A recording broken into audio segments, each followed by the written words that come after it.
번째 키워드는 예. 네. 제가 접속사로 가지고 왔는데 예. 그럼에도 불구하고입니다. 그럼에도 불구하고. 네네네. 예. 무슨 말이냐면은 사실 작년에는 코로나 때문에 많은 채용이 이루어지지 않았거든요. 근데 사실 올해도 코로나 영역이 있긴 했었는데 그럼에도 불구하고 작년보다는 채용 공고가 조금 많아진 것 같습니다. 예. 그래서 특히 하반기인 9월 초부터 많이 뽑아주는 대기업들의 공채가 정상적으로 열리는지를 제가 좀 확인해 봤는데 코로나 이전처럼 정상적으로 좀 많이 열렸더라고요. 그래서 SK그룹의 공채, 그다음에 포스코그룹의 공채, CJ그룹의 공채, 삼성그룹의 공채 등 대기업들의 그룹 공채가 그래도 정상적으로 열렸다라고 하는 긍정적인 메시지를 조금 전달해 드리고 싶습니다. 그렇네요. 사실 지난해에는 코로나19로 인해서 워낙 기업들이 채용의 문을 꼭꼭 닫다 보니까 취업 준비생들이 사실상 멘탈이 붕괴되고 네. 패닉 상태에 빠졌었는데 지금 우리 안쌤 말처럼 그럼에도 불구하고 올해는 그래도 지난해보다는 꽤 많이 있었다. 숨통이 좀 튀었다. 이렇게 좀 볼 수 있다는 거죠. 네, 맞습니다. 그 채용을 하지 않고 사람을 이렇게 같이 하지 않고는 사실 기업이 성장하기 힘들지 않습니까? 예. 근데 물론 이제 코로나 때문에 어느 정도 여파가 있어서 야, 이거 뽑아야 되냐, 말아야 되냐 이런 고민을 좀 했었던 것 같은데 어느 정도 기업들도 조금 코로나에 대해 적응을 했다라고 좀 생각을 하고 있고요.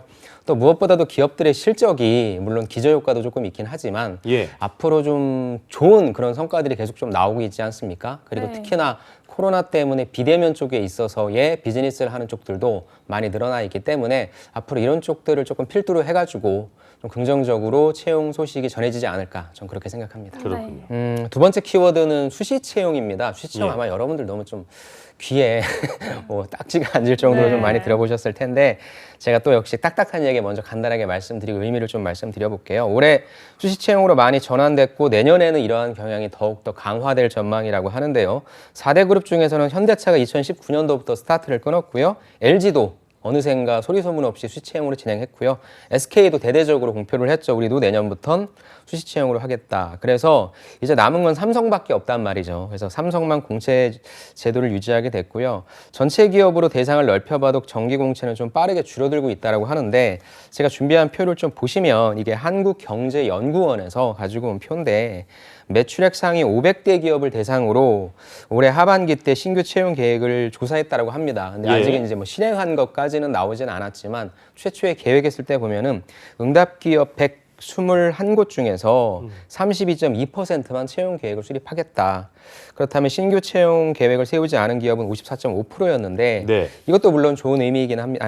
의미가 있긴 한데 제가 여기서 말씀드리고 싶었던 거는 예. 수시 채용을 활용하겠다라고 하는 기업이 63.6%로 전년 동기 대비 11.1%포인트 증가했다라고 합니다. 그럼 그렇군요. 앞으로는 더욱더 증가할 것으로 보이고 여러분들이 준비하실 때 공채는 조금씩 줄어들고 있단 말이죠. 네. 근데 수시 채용으로 가고 있는데 근데 제가 여러분들이 너무 걱정하지 않으셔도 되는 게 이 수시 채용이라고 하는 게 사실 뭐 매일매일 채용 공고가 일어날 수 있는데 아직까지 제가 봤을 때 각 기업들의 수시 채용은 말이 수시 채용이지 약간 공채 성격을 띤 아직까지는 좀 약간의 규모가 있는 수시 채용으로 가고 있으니까 제일 좋은 건 매일매일 여러분들이 채용 공고를 뭐 이렇게 점검을 하셔야 되겠죠. 근데 너무 겁먹지 마시고 네. 아직까지는 그 공채 성격을 띤 수시 채용이다. 이렇게 좀 인식해 주시면 좋을 것 같습니다. 그러니까 정규 공채보다는 앞으로 수시 형태가 많아지긴 하겠지만 네네. 그것도 그렇게 질에 겁먹거나 네네. 정규적으로 뽑히지 않을 거란 그런 거에 대한 두려움을 갖는 것보다는 앞으로 더 규모가 좀 많아질 거니까 기대를 해라 말씀이셨는데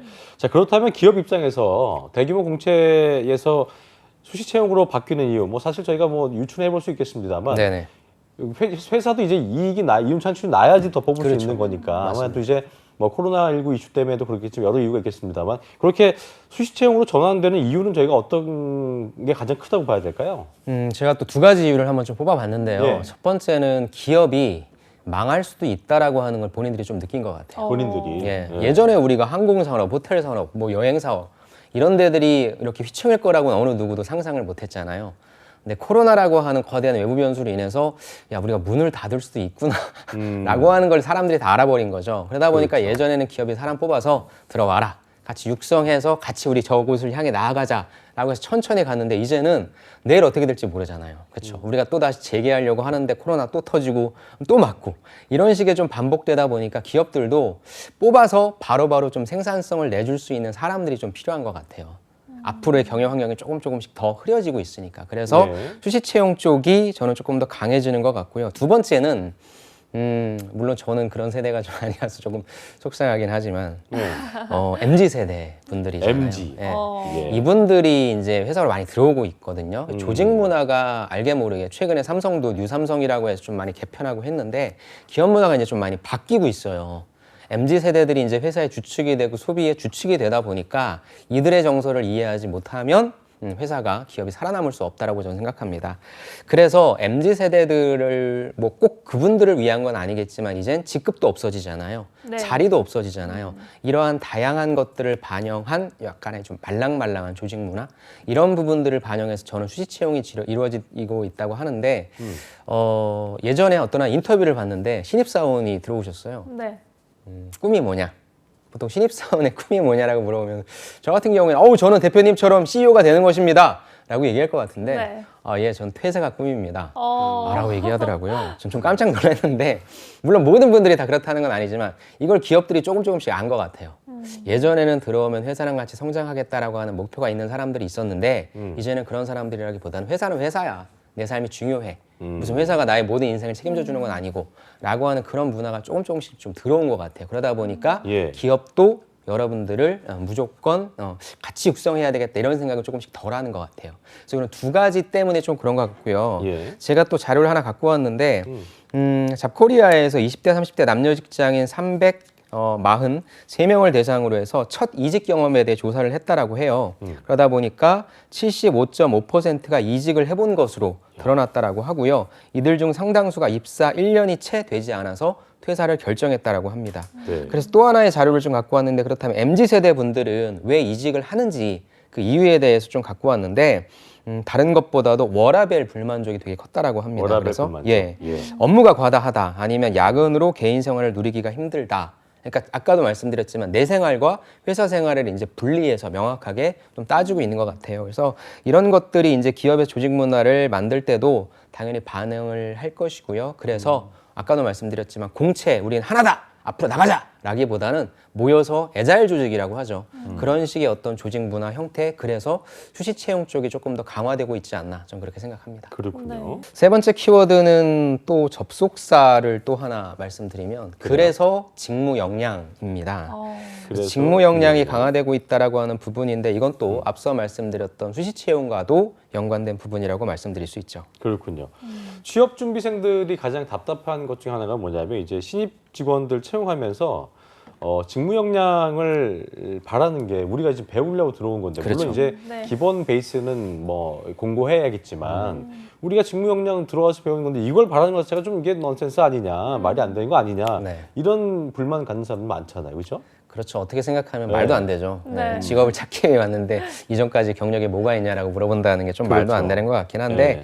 이거를 너무 좀 묵직하게 바라본다라기보다는 저는 직무 역량에 내가 해당 직무를 잘하기 위해 어떤 걸 갖고 있다라기보단 해당 직무를 잘하기 위해 어떤 걸 좀 준비했다. 가급적이면 조금 직접적인 연관성이 있는 그런 부분들로서 여러분들이 좀 해석해 주시는 게 좋을 것 같고요. 예. 요거는 제가 또 자료를 하나 갖고 왔는데 올해 잡코리아에서 취업에 성공한 대졸 신입직 평균 합격 스펙이라고 하는 것을 좀 조사를 했더라고요. 네. 네. 그래서 마치 주가 그래프처럼 2019년부터 2021년까지 이게 어떻게 변동됐는지를 봤는데 하나씩 좀 보면 첫 번째 제일 위 상단에 있는 게 토익 점수더라고요. 토익 점수가 점수. 평균 886점 정도로 나왔고요.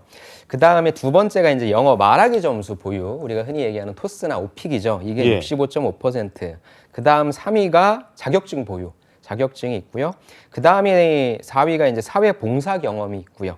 그 다음이 인턴십 경험, 해외 체류 경험, 공모전 수상 경험이 있고요. 마지막이 제2 외국어 점수 보유라고 하는 이런 순위가 나왔습니다. 그렇군요. 뭐가 많네요. 맞네요, 진짜. 아니 근데 네. 직무 역량을 준비하는 단계 정도라고 말씀을 하셨는데 뭐 대기업에 취업하려면 이거를 다 가지고 있어야 되는 건가요? 8가지. 네. 이게 준비라기에는 좀 많은 거 아닌가요? 우리 김규리 아나운서께서는 몇 네. 가지를 좀 갖고 계셨습니까? 여기서. 저는 솔직하셔야 됩니다. 네. 예. 네, 많지는 않은 것 같은데요.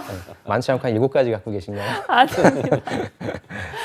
당연히 많이 갖고 있으면 좋겠죠. 네. 다다익 강의라고 하는데 제 개인적인 생각, 제가 이제 현장에서 여러분들을 좀 경험한 다음에 좀 반영된 내용들을 좀 말씀드리면 예. 토익 점수라고 하는 것은 크리티컬 요소는 아니에요. 그러니까 토익 점수를 많이 보고 높은 점수를 갖고 있으면 좋은 곳이 물론 있겠죠. 여러분들이 뭐 해외 영업을 한다라거나 어학을 활용하시는 그런 곳들일 텐데 토익 점수는 그래도 우리가 가지고 있으면 지원할 수 있는 기업의 폭이 조금은 넓어지니까 토익 점수를 보유하시면 좋고요. 예. 그냥 인문상경기 기준으로 해서는 800점 이상이면 그냥 무난하다라고 보시고 그다음에 이제 이공계분들은 700점 이상이면 무난하다라고 생각하시면 될 겁니다. 근데 토익 점수는 아무리 공부를 해도 점수가 안 오르는 분들이 분명히 계세요. 그래서 그런 분들을 위해서 준비해 놓은 게 두 번째 있는 바로 영어 말하기 점수입니다. 사실 기업에서는 토익 점수 가지고 영어를 네가 잘하는구나 못하는구나 판단하지 않고 당연히 말하기 점수 함께 갑니다. 네. 말하기 점수는 또 인문상경계 분들은 레벨 6, 토스 레벨 6, 오픽 IH 정도가 좀 무난하다라고 보시고 그다음에 이공계 분들은 한 레벨 역시 이공계 분들 레벨 6를 받으시긴 합니다. 아니면은 오픽에서는 한 IM 정도를 받으시는데 예. 아까도 말씀드린 것처럼 내가 해외 영업이나 무역이나 아니면 정말 좀 스펙이 센 곳을 간다라고 한다면 당연히 토익은 900 이상과 IH가 아니라 AL과 레벨 7 정도는 받으셔야 되겠죠. 그리고 이 부분은 사실 뭐 사기업인지 공기업인지는 나오지 않았지만 공공기관을 가시려고 하는 분들도 토익 점수는 850 이상과 오픽 IH 이상은 가지고 가셔야 여러분들이 가산점을 받으실 수 있으니까 꼭 그렇게 말씀드리고 싶고요. 예. 세 번째는 자격증이라고 하는 부분이 이제 여러분들이 좀 나뉠 것 같은데 사실 인문상경계 분들은 자격증 취득하실 게 없습니다. 무슨 자격증이 있어요? 인문상경계는 사실 경험이거든요. 근데 만약에 내가 굳이 자격증을 꼭 취득해야 되겠다라고 한다면 제가 요즘 많이 추천드리는 거는 데이터 관련해서 처리할 수 있는 거죠.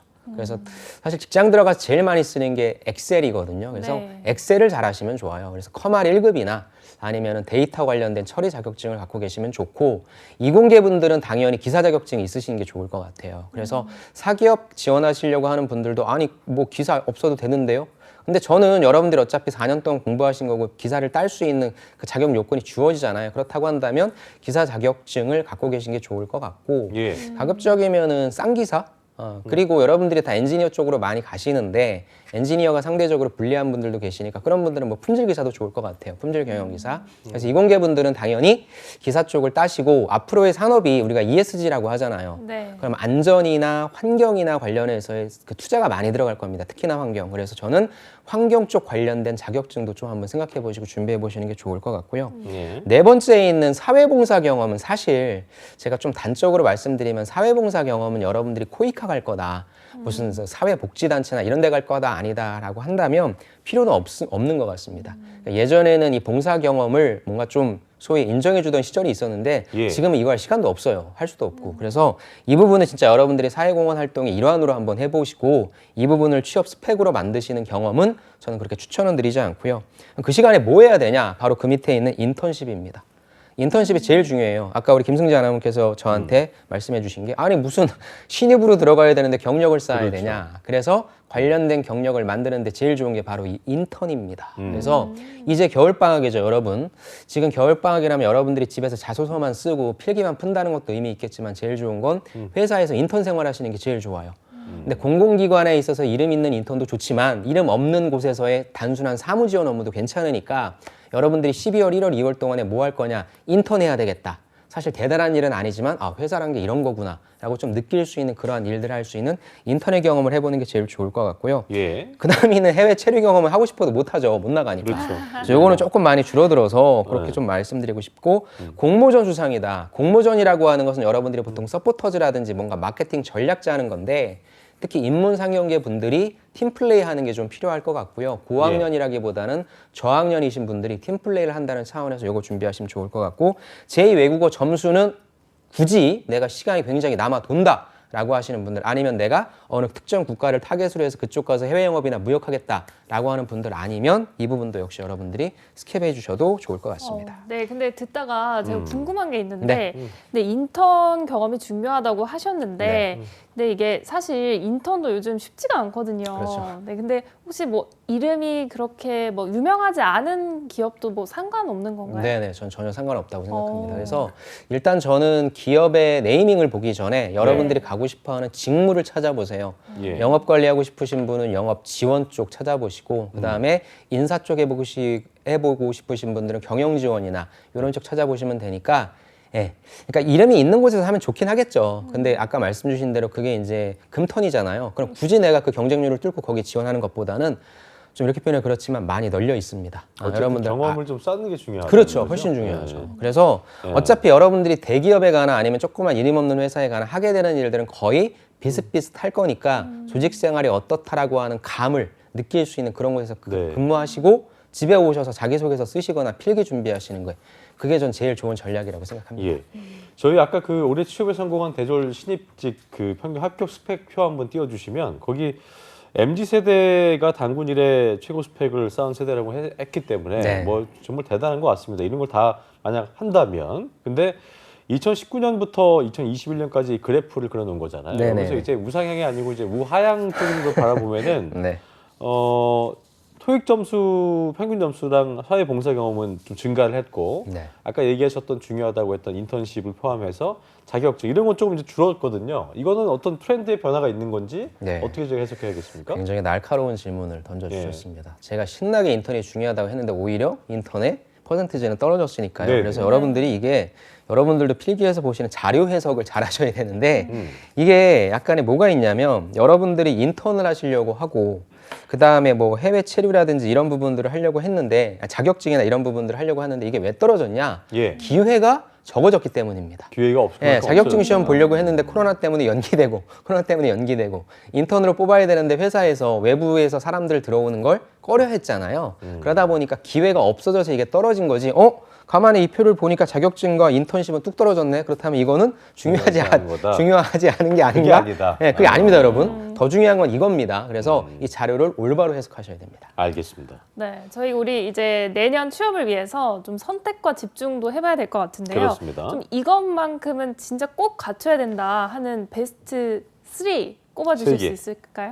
저는 뭐 첫째도 인턴, 둘째도 인턴, 셋째도 인턴인데요. 아. 예. 그러니까 아까도 말씀드렸지만 이제 겨울 방학이 열리잖아요, 여러분. 그리고 아르바이트 채용 사이트라든지 아니면은 뭐 리을로 시작하는 그 사이트 있어요, 여러분들 다 아시는. 거기 들어가시면 이제 겨울 방학이니까 나와요. 거기에서 지원해 보시는 게 좋을 것 같고요. 이공계분들한테는 제가 약간 농담 삼아 말씀드리는데 여러분들은 어떤 경험을 제일 좋아하냐면 공장에서 아르바이트 하는 게 제일 좋아요. 여러분들 어차피 엔지니어가 되실 거니까 들어가시면 여러분들 관리 역할을 하실 거거든요.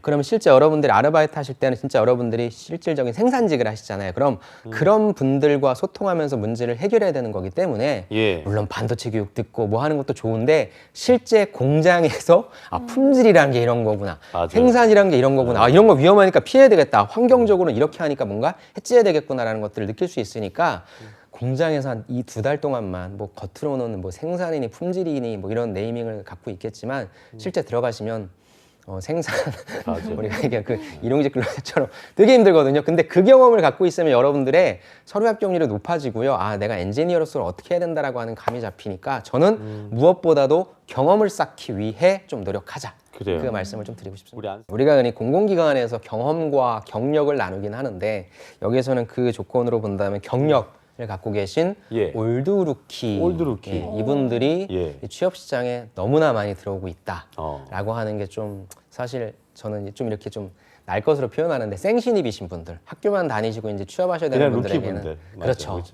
이제 바로 옆에 근무하셨던 분들이 오시니까 이게 굉장히 큰 리스크가 된다고 좀 볼 수 있어요. 근데 예전에는 안 뽑았어요. 우리나라는 특히나 너는 뭐 공채니? 뭐 너는 뭐 경력인 이런 것들을 되게 많이 따졌는데 아까도 말씀드렸지만 이제 이런 게 없어졌어요. 그래서 진짜 프로젝트 그룹처럼 되기 때문에 아까도 말씀드린 와서 생산성을 제일 잘 내줄 수 있는 사람이 어떻게 보면 올드루키 분들이 되겠죠. 그래서 실질적으로 조사하니까 한 취업 포털이 292개사를 대상으로 했더니 올드루키 선호도에 대해서 60.6%가 선호한다라고 또 답했다고 합니다. 그러니까 이게 진짜 아까 말씀하신 것처럼 생신입들은 너무 위협이 될 수 있는 그런 겁니다. 뭐 올드루키를 이렇게 60%나 넘게 선호를 한다니까 생신입, 뭐 대학교 졸업하고 갓 이제 취업하려고 하시는 분들한테는 진짜 힘이 빠지는 얘기가 될 것 같아요. 그렇습니다.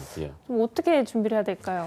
이것도 제가 자료를 좀 갖고 오긴 했습니다. 같이 좀 보실까요? 첫 번째 이유를 보니까 79.7%가 실무에 바로 투입할 수 있어서 이런 점은 필요 없이 그냥 빨리 일할 수 있는 사람, 바로 일할 수 있는 사람을 원한다는 얘기죠. 그렇죠? 두 번째는 또 뭐냐면요. 교육 비용과 시간을 절약할 수 있어서가 38.4%. 한마디로 기업 입장에서는 비용을 최대한 줄이고 그다음에 매출을 빨리 늘리는 게 기업 입장에 좋잖아요. 그래서 안타깝지만 이런 분들이 조금씩 좀 환영을 받고 있다라고 합니다. 그렇군요. 그런데 또 네. 제가 여기서 여러분들한테 뭐 이런 생신입 분들한테 부정적인 메시지만 전해드릴 수는 없고 공공기관 채용에 사실 블라인드로 가다 보니까 이런 예. 올드루키 분들이 더 많이 오시거든요. 그럼 실제 최종 가는데 2명 가야 되는데 내 옆에 경력자가 와서 앉아 있는 거예요. 그럼 여러분들 되게 주눅 드시잖아요. 근데 네, 여러분 이렇게 주눅 생각하세요. 되죠. 여러분들이 하시게 되는 그 일이 특히 공공기관 쪽 있잖아요. 그 일이 저는 이렇게 표현해서 죄송하지만 대단히 어렵다고 생각하진 않아요. 누구나 할 수는 있어요. 대신에 이분들이 했던 경력이 있기 때문에 스타트는 조금 빠를 거죠. 기업 입장에서도 그걸 조금 인식은 할 거고요. 네. 근데 내가 그러면 항상 이 친구보다 뒤처질 것인가? 스타트는 조금 느리지만 내가 더 빨리 따라잡을 수 있다라고 하는 나의 무엇이 있다라고 하는 것을 어필하시면 되니까 여러분들이 야 이런 무조건 올드루키만 되는 거 아니냐라고 걱정하실 수 있지만 그것 어떻게 한편으로 보면 기우다. 그래서 만약에 면접관이 물어본다면 아니 안정영 씨 옆에 있는 사람은 당신보다 1년 정도 이상의 경력이 있는데 당신 왜 뽑아야 돼? 라고 한다면 네 맞습니다. 면접관님 이분이 저보다 스타트는 빠를 수 있죠. 저도 이분처럼 경력이 있으면 이분보다 더 잘할 수 있는데 경력이 없으니까 대신에 저는 제가 들어가서 하게 되는 일이 이러이러한 일이라고 생각해서 이 부분을 이렇게 보완하고 있습니다. 저도 충분히 할 수 있으니까 그 점을 좀 높이 사주시면 좋을 것 같습니다라고 저는 그렇게 얘기할 것 같아요. 그렇군요. 예, 바로 그러니까 설득될 것 같아요. 그런가요? 근데 물론 여러분들이 지원하시는 일이 정말 고난이도의 기준이니까 진짜 경력자가 정말 우세해. 예. 아니면 여러분들이 면접을 되게 그렇게 보셨음에도 불구하고 떨어진다라면 그분 뽑은 거예요. 어쩔 수 없어요. 그 기업의 상황이 그러니까. 근데 꼭 그렇지 않은 상황도 있을 수 있잖아요. 그럼 여러분들 어필해야죠. 주눅 들지 마시고. 그래서 여러분들이 그나마 좀 어필해 줄 수 있고 대응해 줄 수 있는 아까 말씀드린 뭐 여러 가지 경험을 해라라고 말씀드린 거고 그래야 조금은 비등하게 얘기할 수 있고 또 여러분들이 만약에 공백이 좀 생기더라도 할 수 있다라고 하는 그런 자신감 있는 표현해 주시면 되니까 저는 자신감 갖고 좀 잘 준비해 주시면 좋을 것 같습니다. 그래요.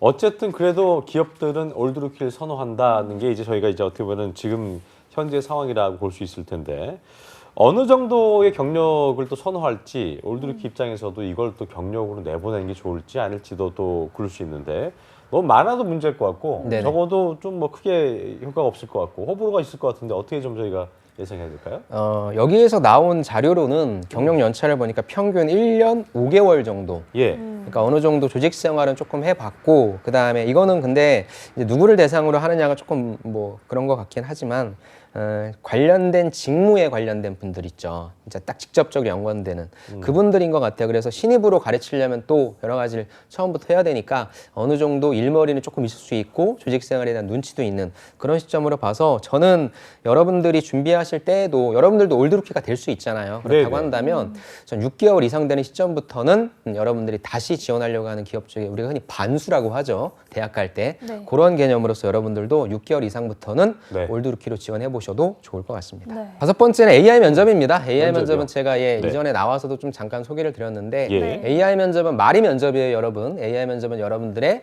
기초 역량을 평가한다라고 하는 부분이고 예. AI 면접은 여러분들의 답변을 듣는다라기보다 제가 지금 카메라 보면서 막 얘기하고 있죠. 지금 시간이 별로 없으니까 조금 더 막 강하게 어필하고 있는 것 같은데 이렇게 여러분들이 카메라를 보면서 얼마나 적극적으로 얘기하고 있는가 좀 약간 어려운 질문 같은 거 받을 거예요. 그럼에도 불구하고 여러분들이 적극적으로 대답하고 그 다음에 특히 중요한 것은 게임입니다.